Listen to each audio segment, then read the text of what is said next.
Hello! So, today, this is not the usual na videos na ginagawa natin na comedy and skits. Tuturo ako about kung paano mag-download ng movies through BitTorrent. Kung gumagamit ka na ng BitTorrent, it's not that advisable na panoorin mo na to. Pero kung wala kang alam sa BitTorrent, kung gusto mo mag-download ng HD movies, malinaw na pelikula, walang hard-coded subs, at quality talaga at mga latest movies, panoorin mo to. And beside that, wala akong ibang nakitang tutorial kundi Indians palagi, and I'm medyo nahihirapan akong i-interpret yung tutorial nila, and madalang ka makakita na meron subtitle na nagtuturo, and sinusundan ko lang din yung kung paano yung kiniklik nila at kung saan sila nagpupunta mga sites, and luckily nagpo-provide naman sila ng mga links para sundan mo kung paano yung ginawa nila, and meron din naman din mga text na sinusundan dun. Yun, simula na tayo. Papakita ko muna sa inyo kung paano gamitin yung BitTorrent at mga basics ng BitTorrent. Magpo-provide ako ng link sa baba. Kung na-download mo na siya, install. Basically, para lang siyang file sharing ng mga computer ng wide network of computers na nag-share ng mga files, videos, at kahit ano pang mga files na pwedeng pagpasapasahan through internet. And advisable din na meron ka din sigurong antivirus kasi minsan hindi reliable yung source, baka may virus. So ito yung mga mga na-download ko na animes. Mahilig ako sa anime. Movies. Ayan, ito yung mga na-download ko movies. Ayan, bago lang din yung diba, yung Jumanji. Ayan, 2020. Onward, Spice in Disguise. Yung pinaka-latest ko na download recently ay yung wala. Yung Star Wars, yung Rise of Skywalker. And lately, binabalikan ko yung ibang movies. Ayan, Star Wars. So, karamihan sa kanila, tapos na. Meron dito yung tinatawag na down speed. Ito yung kung gaano kabilis ka mag-download. Up speed, ito yung mga nagda-download sa ibang lugar. Tapos, kumukuha sila ng file sa'yo. Kumbaga, ikaw nag-share ng file sa kanila. And ETA, estimated time of, dapat completion pero nakalagay dito parang estimated time of arrival.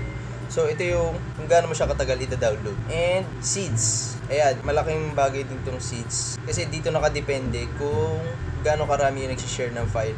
At kung konti lang yung seeds, malamang sa malamang matatagalan ka mag-download. Sa seeds na yan, mas maganda kung mas maraming seeders para mas marami kang makuha ng file at mas mabilis ka makakapag-download ng movies, music, at kahit ano pang gusto mong file na makuha through internet. So yun, kapag nakuha mo na itong torrent, punta ka naman sa mga sites kung saan ka pwede ka mag-download. And as you can see, andito na yung yung YTs, horrible subs. YTs, ito yung ginagamit ko para makakuha ng mga latest movies. And napaka-reliable nila dahil nasa kanila lahat ng HD.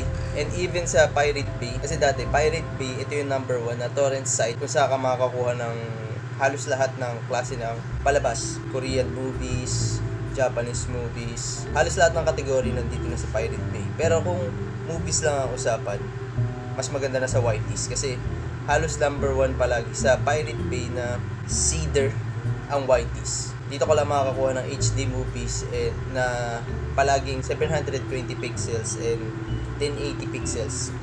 Laging YTs ang nagpo-provide niyan sa Pirate Bay. And horrible subs naman, ito naman yung kung mahilig ka sa anime, maganda dito ka mag-download. Mas maganda i-bookmark mo na siya para mas madali mo siya makikita sa pagbukas mo pa lang ng internet. So check natin kung ano yung mga latest sa YTs. Ayun, nakalagay na din dyan kung ano yung date, 2019, 2020. Yun lang naman sikreto dyan, mag-aabang ka lang sa YTs. As an example, kunin natin tong Mr. Doolittle or yung Ip Man, pero mas trip ko to. Yan, may nagpa-pop up. Sila rin naman yan. Skip mo lang. Then, pwede kang kumuha ng torrent file. Mo lang itong download. Ayan, pwede kang mamili. Blu-ray. Meron na nga silang 2160p. Ito yung siguro yung malalaking TV na tig 50 inches. 720 and 1080p, pwede na yan. Kung ang TV mo yung mga 32 inches at 40 inches, pwede na yan. Pero most of the time, ito lang yung ginagawa ko, download, minamagnet ko lang. Hindi na ako nagda-download ng torrent file. Ayan, kadalasan, ito lang click ko, yung magnet. 720, pwede na yun. Tsaka mas maliit yung file ng 720 kumpara dun sa 1080p. Kasi minsan, kailangan mo magtipid ng file size para mas marami kang ma-download.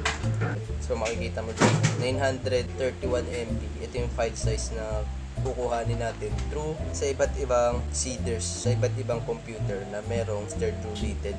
Punta na tayo sa next website, which is yung Horrible Subs.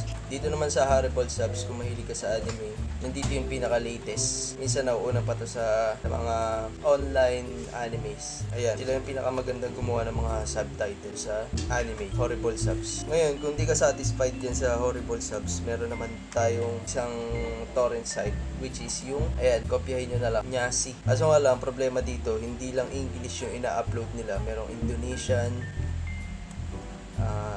Spanish, French, ayun o. Hindi mo mga maintindihan yung ibang subtitle. Meron ding raw video na walang subtitle. Kung hindi ka satisfied yung sa Horrible Subs, halos lahat nandito na sa Nyasi. Ganun lang din, kaparehas lang din sa sa YTs, click mo lang yung ayan o, halimbawa ito, kung gusto mo kompletuhin yung isang series, andyan, click mo lang yung yung pangalan, Plunderer, ayan, nakalagay na rin dyan, Magnet, Torrent, itong iba. So ngayon, pagdating naman sa anime, 360p, 720p, pinaka the best dyan yung 360p, kasi hindi mo naman kailangan ng 720p dahil hindi naman ganun masyadong detalyado yan, katulad ng pelikula. Depende na lang kung CGI or computer generated images yung pinapanood mo, which is yung napaka-detalyado. Maganda daw to yung Plunderer. Kunin mo lang yung Magnet, or kung medyo mabagal yung Magnet, kunin mo yung Torrent. Ngayon, wag mo lang anin to. Ayan, di ko rin alam yan. Basta ito, Magnet and Torrent, yun lang. Doon ka lang magbabase. Yan, pag anime 360p, pwede na yun. Kung malaki-laki yung TV mo, siguro mas maganda kung 720. Ayan, ang bilis 235 MB lang. So, ibig sabihin, maliit lang yung file size niya. Mas mabilis mo siya madadownload. Ayan, at dahil quarantine yun, mabagal ang internet. Kung makikita mo yung down speed niya, 312 mabagal. Tapos, kung titignan mo yung estimated time of arrival niya, almost isang buong araw. Pero yan, pag bumibilis yung internet, 5 hours lang. Pero, normally, kapag ganitong 235 or 931 MB, kadalasan yan, naabot lang yan ng 20 minutes kapag mabilis yung internet. Proceed tayo sa next. Ayan, tandaan yan. Maglalagay na lang din ako ng link sa video. Horrible Subs, Nyasi, and lastly yung Pirate Bay. Kung wala kang pambayad ng Netflix, ito yung the best way para makakuha ka ng mga libre na pelikula, anime, and lang, Korean novela. Nandito yan sa Pirate Bay. Yung ibang torrent sites wala na kasi pabago-bago sila ng pangalan. Okay, Pirate Bay. Yun lang. Hindi na siya makita.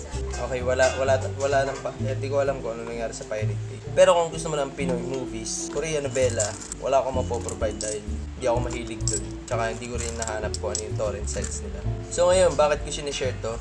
Kasi dito sa sa Pilipinas, pawala-wala yung internet. So the best way, i-download mo na siya ng kompleto. Wala siyang ads, wala siyang clickbait, and kahit mawala yung internet, basta na kompleto mo na siya. Para ka na may Netflix sa bahay.